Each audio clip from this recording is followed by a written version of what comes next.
मधुबन के बाबा, मधुबन के बाबा मुरली वाले, आपका क्या कहना, आपका क्या कहना। ओम शांति। आज 28 दिसंबर 2024 के साकार मधुर महावाक्य हैं। आज मीठे मीठे बाप दादा बोले, मीठे बच्चे, बाप आए हैं तुम्हें सर्व खजानों से माला माल बनाने।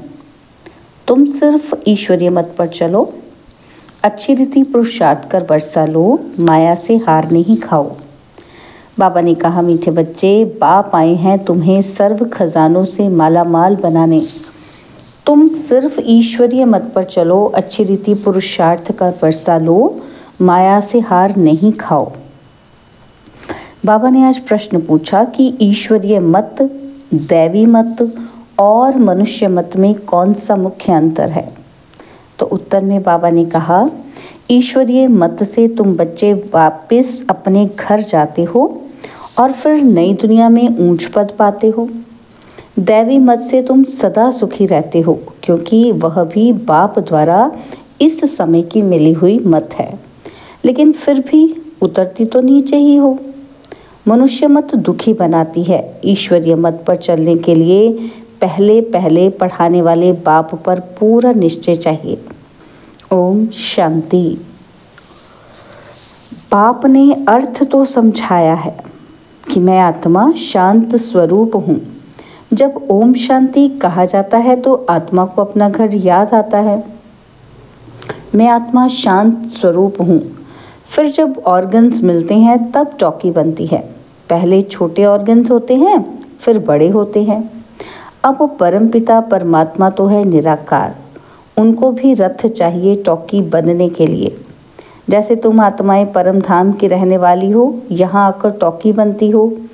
बाप भी कहते हैं कि मैं तुमको नॉलेज देने के लिए टॉकी बना हूँ। बाप अपना और रचना के आदि मध्य अंत का परिचय देते हैं। यह है रूहानी पढ़ाई और वह होती है जिस्मानी पढ़ाई। वह अपने को शरीर समझते हैं। ऐसे कोई नहीं कहेंगे कि हम आत्मा इन कानों द्वारा सुनती हैं। अभी तुम बच्चे समझते हो बाप है पतित पावन, वही आकर समझाते हैं कि मैं कैसे आता हूँ।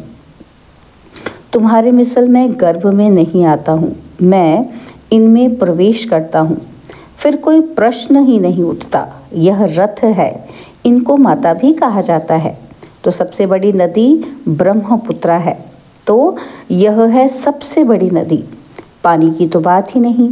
यह है महानदी, अर्थात सबसे बड़ी ज्ञान नदी है। तो बाप आत्माओं को समझाते हैं कि मैं तुम्हारा बाप हूँ। जैसे तुम बात करते हो, मैं भी बात करता हूँ। मेरा पाठ तो सबसे पिछाड़ी का है। जब तुम बिल्कुल पतित बन जाते हो, तब तुमको पावन बनाने के लिए आना होता है। इन लक्ष्मी नारायण को ऐसा बनाने वाला कौन, सिवाय ईश्वर के और कोई के लिए कह नहीं सकेंगे। बेहद का बाप ही स्वर्ग का मालिक बनाते होंगे ना। बाप ही ज्ञान का सागर है। वही कहते हैं कि मैं इस मनुष्य सृष्टि का चैतन्य बीज हूँ। मैं आदि मध्य अंत को जानता हूँ। मैं सत्य हूँ। मैं चैतन्य बीज रूप हूँ। इस सृष्टि रूपी झाड़ की मेरे में नॉलेज है। इसको सृष्टि चक्र अथवा ड्रामा कहा जाता है। वह फिरता ही रहता है। वह हद का ड्रामा 2 घंटे चलता है और इसकी रील 5000 वर्ष की है। जो जो टाइम पास होता जाता है 5000 वर्ष से कम होता जाता है। तुम जानते हो, पहले हम देवी देवता थे, फिर आहिस्ते आहिस्ते हम क्षत्रिय कुल में आ गए। यह सारा राज बुद्धि में है ना, तो यह सिमरन करते रहना चाहिए। हम शुरू में पाठ बजाने आए तो हम सो देवी देवता थे। 1250 वर्ष राज्य किया, टाइम तो गुजरता जाता है ना, तो लाखों वर्ष की तो बात ही नहीं। लाखों वर्ष का तो कोई चिंतन कर भी न सके। तुम बच्चे समझते हो कि हम यह देवी देवता थे, फिर पाठ बजाते वर्ष पिछाड़ी वर्ष पास करते करते अभी कितने वर्ष पास कर चुके हैं। धीरे धीरे सुख कम होता जाता है। हर एक चीज़ सतो प्रधान, सतो रजो तमो होती है, पुरानी ज़रूर होती है। यह फिर है बेहद की बात। यह सब बातें अच्छी रीति बुद्धि में धारण कर फिर औरों को समझाना है। सब तो एक जैसे नहीं होते, ज़रूर भिन्न भिन्न रीति समझाते होंगे। चक्र समझाना सबसे सहज है। ड्रामा और झाड़ दोनों मुख्य चित्र हैं। कल्प वृक्ष नाम है ना, तो कल्प की आयु कितने वर्ष की है यह कोई भी नहीं जानते। मनुष्यों की अनेक मत है, कोई क्या कहेंगे कोई क्या कहेंगे। अभी तुमने अनेक मनुष्य मत को भी समझा है और एक ईश्वरीय मत को भी समझा है। कितना फर्क है। ईश्वरीय मत से तुमको फिर से नई दुनिया में जाना पड़े और कोई की भी मत से, दैवी मत व मनुष्य मत से वापस जा नहीं सकते। दैवी मत से तुम उतरते ही हो क्योंकि कला कम होती जाती है। आसुरी मत से भी उतरते हो, परंतु दैवी मत में सुख है और आसुरी मत में दुख है। दैवी मत भी इस समय बाप की दी हुई है, इसलिए तुम सुखी रहते हो। बेहद का बाप कितना दूर दूर से आते हैं। मनुष्य कमाने के लिए बाहर जाते हैं, जब बहुत धन इकट्ठा होता है तो फिर आते हैं।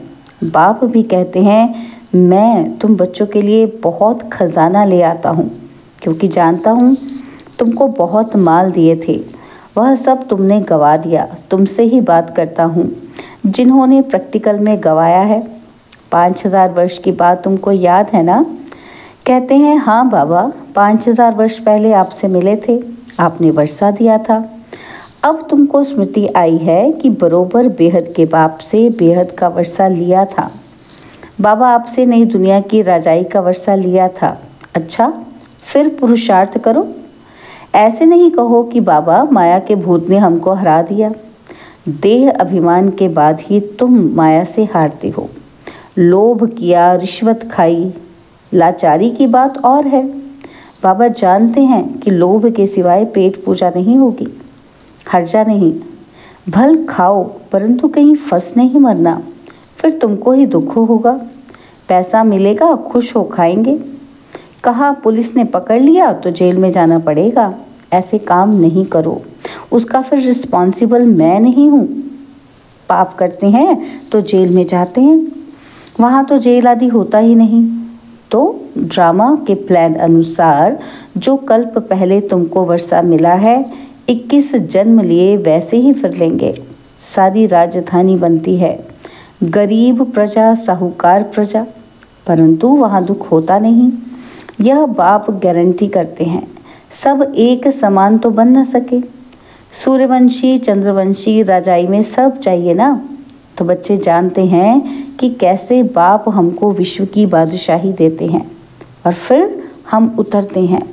स्मृति में आया ना, स्कूल में पढ़ाई स्मृति में रहती है ना, तो यहाँ भी बाप स्मृति दिलाते हैं कि यह रूहानी पढ़ाई दुनिया भर में और कोई पढ़ा न सके। गीता में भी लिखा हुआ है मन मना भव। इसको महामंत्र वशीकरण मंत्र कहते हैं, अर्थात माया पर जीत पाने का मंत्र। माया जीते जगत जीत। माया 5 विकार को कहा जाता है। रावण का चित्र बिल्कुल क्लियर है। 5 विकार स्त्री में, 5 विकार पुरुष में। इनसे गधा अर्थात टट्टू बन जाते हैं, इसलिए ऊपर में गधे का शीश देते हैं। अभी तुम समझते हो कि ज्ञान बिगर हम भी ऐसे थे। बाप कितना रमणीक रीति बैठ पढ़ाते हैं, वह है सुप्रीम टीचर। उनसे जो हम पढ़ते हैं वह फिर औरों को सुनाते हैं। पहले तो पढ़ाने वाले में निश्चय कराना चाहिए। बोलो, बाप ने हमको ये समझाया है, अब मानो ना मानो। यह बेहद का बाप तो है ना, श्रीमत ही श्रेष्ठ बनाती है, तो श्रेष्ठ नई दुनिया भी ज़रूर चाहिए ना। अभी तुम समझते हो हम किचड़े की दुनिया में बैठे हैं, दूसरा कोई समझ न सके। वहाँ हम बहिष्ठ स्वर्ग में सदा सुखी रहते हैं और यहाँ नरक में कितने दुखी हैं। इसको नरक कहो व विषय वैतरणी नदी कहो, पुरानी दुनिया छी है। अभी तुम फील करते हो कि कहाँ सतयुग स्वर्ग और कहाँ कलयुग नरक। स्वर्ग को कहा जाता है वंडर ऑफ वर्ल्ड, त्रेता को भी नहीं कहेंगे। कहाँ इस गंदी दुनिया में रहने में मनुष्यों को कितनी खुशी होती है। विष्टा के कीड़े को भ्रमरी भूं भूं कर आप समान बनाती है। तुम भी किचड़े में पड़े हुए थे, मैंने आकर भूं भूं कर तुमको कीड़े से अर्थात शूद्र से ब्राह्मण बनाया है। अभी तुम डबल सिरताज बनते हो तो कितनी खुशी रहनी चाहिए। पुरुषार्थ भी पूरा करना चाहिए। बेहद का बाप समझानी तो बहुत सहज देते हैं।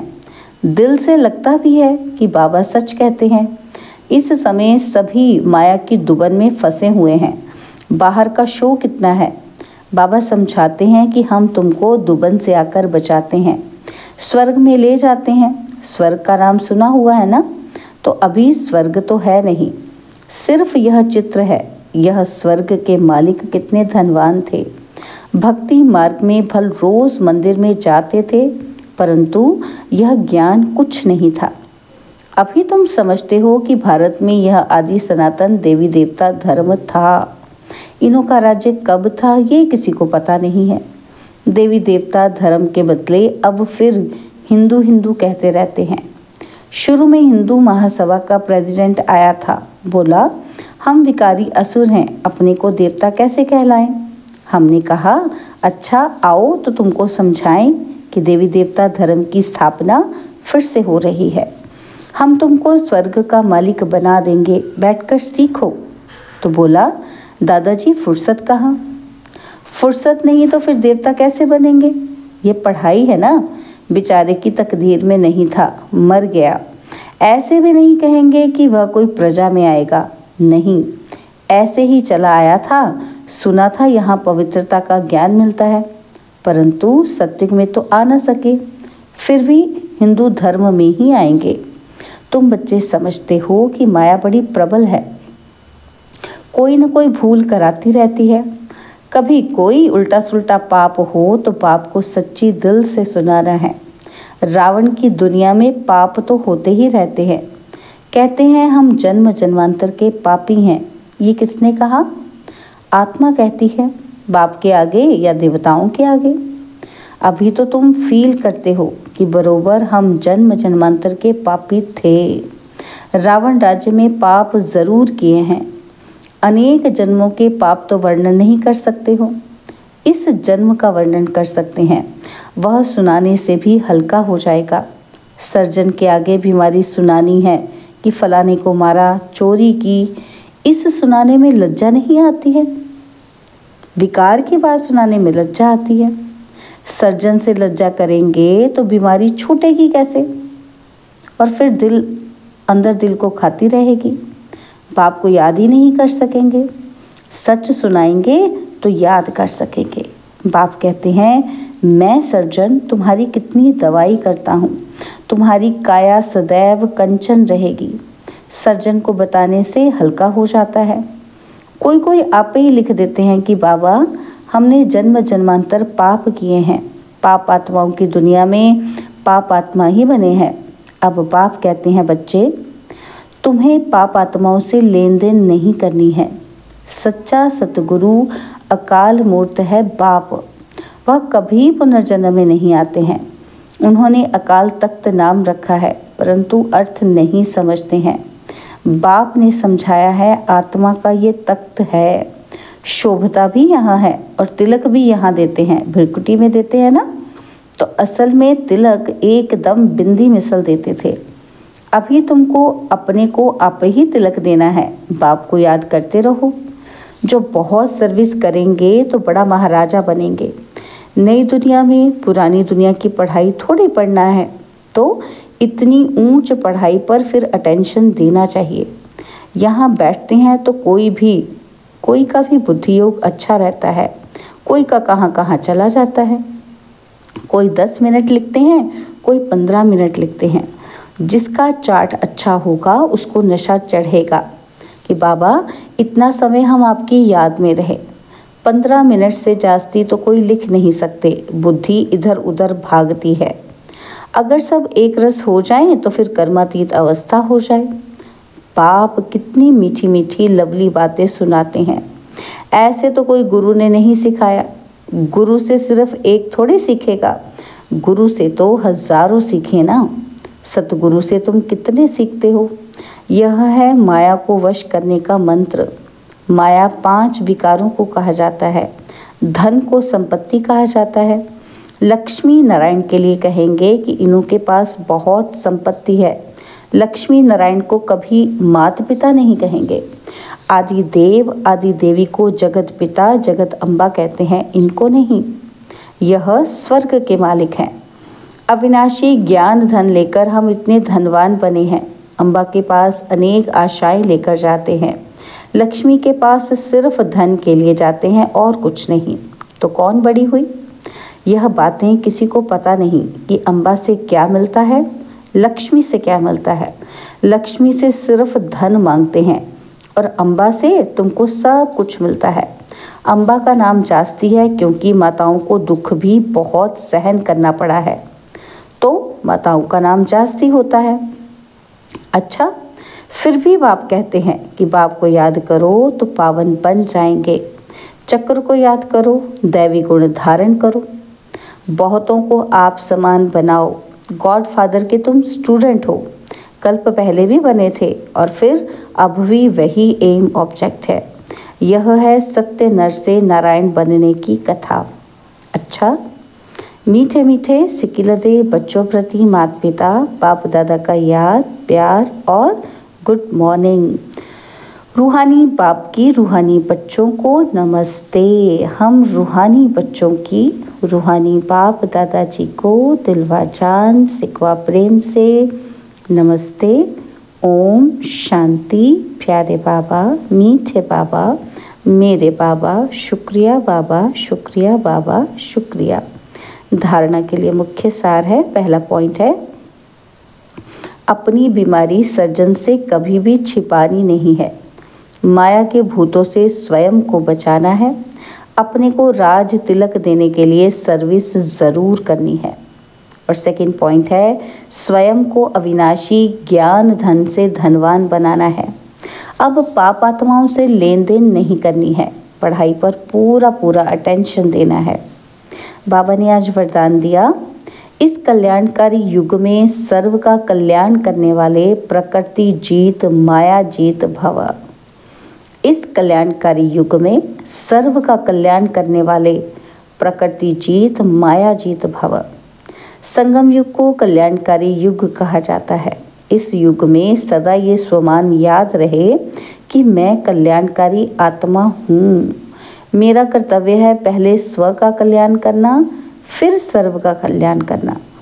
मनुष्य आत्माएं तो क्या हम प्रकृति का भी कल्याण करने वाले हैं? बाबा कहते हैं मनुष्य आत्माएं तो क्या हम प्रकृति का भी कल्याण करने वाले हैं। इसलिए प्रकृति जीत माया जीत कहलाते हैं। जब आत्मा पुरुष प्रकृति जीत बन जाती है तो प्रकृति भी सुखदायी बन जाती है। प्रकृति व माया की हलचल में आ नहीं सकते। उन्हों पर अकल्याण के वायुमंडल का प्रभाव पड़ नहीं सकता। स्लोगन है, एक दूसरे के विचारों को सम्मान दो तो माननीय आत्मा बन जाएंगे। एक दूसरे के विचारों को सम्मान दो तो माननीय आत्मा बन जाएंगे। ओम शांति।